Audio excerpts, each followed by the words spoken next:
We are talking about three fundamental dimensions without which nothing can happen in existence.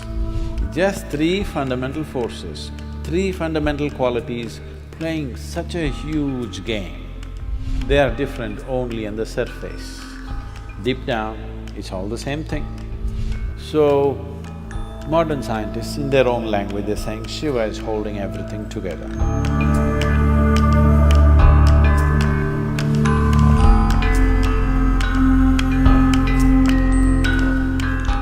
See, Brahma, Vishnu, Mahesh means don't think of three people, one floating on the clouds, another sitting on top of the mountain, another doing something else. We are not talking about three people. We are talking about three fundamental dimensions without which nothing can happen in existence.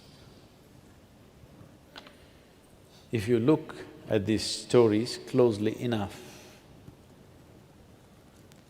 Brahma is the creative force. Is there creation in the existence? For sure. Vishnu is the maintenance. Is maintenance happening? I'm not talking about Delhi, I'm talking about creation. There maintenance happening. Definitely there is destruction, isn't it?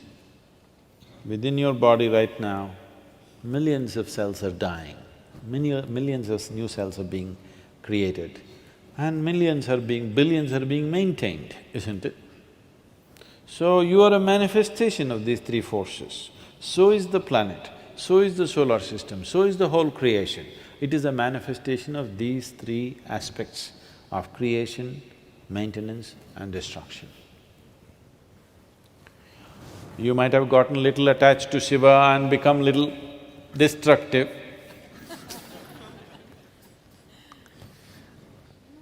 But all the three are functioning in some proportion, isn't it? And that is the basis of the whole cosmos. And also, the macro is also the same three forces. The micro is also the same three forces.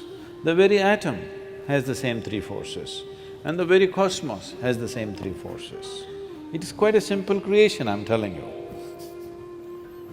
Just three fundamental forces, three fundamental qualities playing such a huge game. Huge game, isn't it? Big time, isn't it? Big time game, just three forces. Doing great job with just three. So these three are three, but if you go deep enough, it's just one hand, just like that it's just one. That is the significance. Everywhere you see a trishul, don't think it's a weapon. I know some people are using it as a weapon. It's quite a lousy weapon if you want a weapon, I'm telling you. If you want to kill somebody, trishul is a bad weapon. Only people who do not know anything about fighting will carry a trishul and go. Tell me yes or no? Huh? Can you poke anybody with a trishul like this? Trishul is not a weapon, it's a symbolism. Now Shiva carries a trishul not because he wants to fight with you. His son carries a spear. That is a fighting weapon. He fought and what? Kartikeya went on fighting. Shiva never fought, because this is just a symbol. This is to show you, on the surface it's all three, deep down everything is one. Constantly indicating this. You thinking it's a weapon. No, it's not a weapon. It doesn't make a sensible weapon, isn't it? Unless you want to push people. If you want to pierce people, it's not a good weapon, isn't it? So, these three, they are different only on the surface. Deep down, it's all the same thing. But the three manifestations are distinctly there in the creation in all aspects. From proton, neutron, electron to many other levels of manifestation, it is always there. So, what is the significance of Mahadeva means, these three, when all of them are functioning as one, he is Mahadeva. These are three devas. When all of them are functioning as one, it is a Mahadeva. So we call the destroyer the Mahadeva because this is about… Brahma is about the genesis. Vishnu is about the organization of the creation. Shiva is oblivion. These two, creation and maintenance, only exist in the lap of the oblivion. It is the empty space in the creation, which is the most expansive thing, limitless thing, and which is the lap in which creation happens and disappears, isn't it? Happens, conducts itself and falls apart, all happens in the lap of Shiva, because he is oblivion. Shiva means that which is not. Shiva means that which is not. So that which is not we bow down, because that is the thing. Today, modern science is slowly veering towards that. They believed some time ago the electromagnetic forces and the nuclear forces and gravity are everything. Now as they dug deeper, deeper, deeper, do you know there is no explanation for gravity in modern science even today? Isaac Newton only told you apple falls down, which every village boy knew.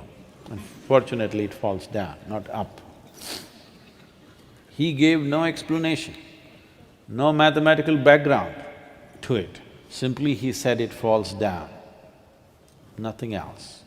And since then, they have been trying to find out. They know at least enough about the other forces. Gravity is one thing which has freaked some modern science. They're not able to find out why gravity works the way it works.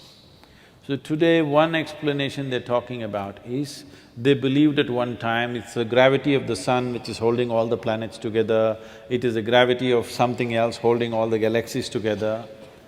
Now they're saying that there is some dark force all over the place.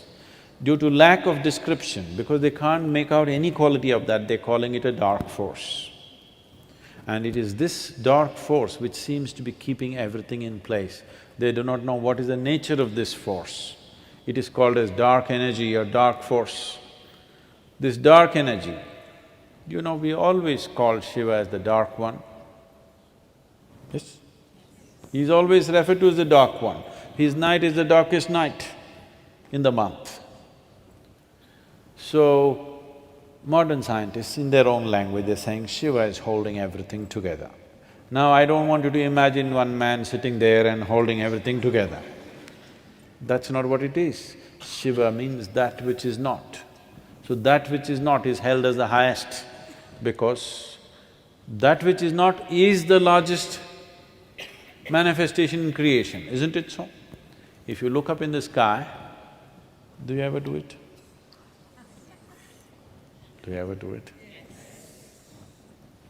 Okay.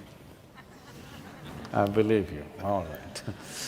So if you look up in the sky, because your visual apparatus are made in a certain way, you will think the sky is full of stars. That's not the reality. The largest thing out there is empty darkness, isn't it? The galaxies that you see there are just small specks. Rest, the vast expanse is nothing, isn't it? So that is what we are referring to as Shiva. But there are many aspects to this. This is because we are a dialectical culture, because we know existence is seamless. You think there is a boundary line between solar system and the rest of the galaxy? No. Between one galaxy and another galaxy, there's a boundary line, LOC? There's no such thing. It is just a seamless existence. So, we are a dialectical culture where it is seamless. So I will be talking about Shiva. When I say Shiva, you have to make out which Shiva am I talking about. I say Shiva referring to the boundless nothing. I say Shiva and I refer to the Adi Yogi. I say Shiva and I'm talking about a laborer who's walking on the street right now whose name is Shiva. All these things we do at the same time. And this is the reason. If you look up at the boundless nothingness, we do the same thing. If you look at the Adi Yogi, we will do the same thing. If the laborer Shiva is walking around here, he may be illiterate, he may be so many things, or maybe nothing, then also we do the same thing. Because we know without the dark energy that you're referring to, without Shiva holding it, even this body will not have its integrity, it'll all burst out. So, when I look at you, I do the same thing. See, this is the only way. I want you to understand, this is the only place where such a thing is there. You're doing it unconsciously, so it's meaningless.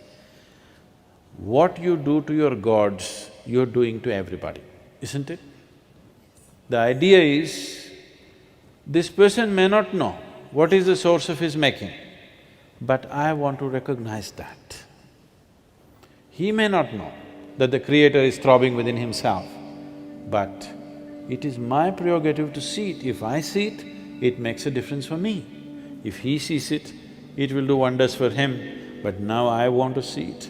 So what you do to your God, the same thing you do it to your neighbor, the same thing you do to your servant, the same thing you do to a cow or an elephant or a stone or whatever. Because you don't want to miss an opportunity. You want to make an effort wherever you are to see that the source of creation is constantly throbbing in every piece of creation and nobody can deny it, isn't it? Even modern science cannot deny it, that whatever is the source of creation is also functioning in a tiny little invisible atom, isn't it so?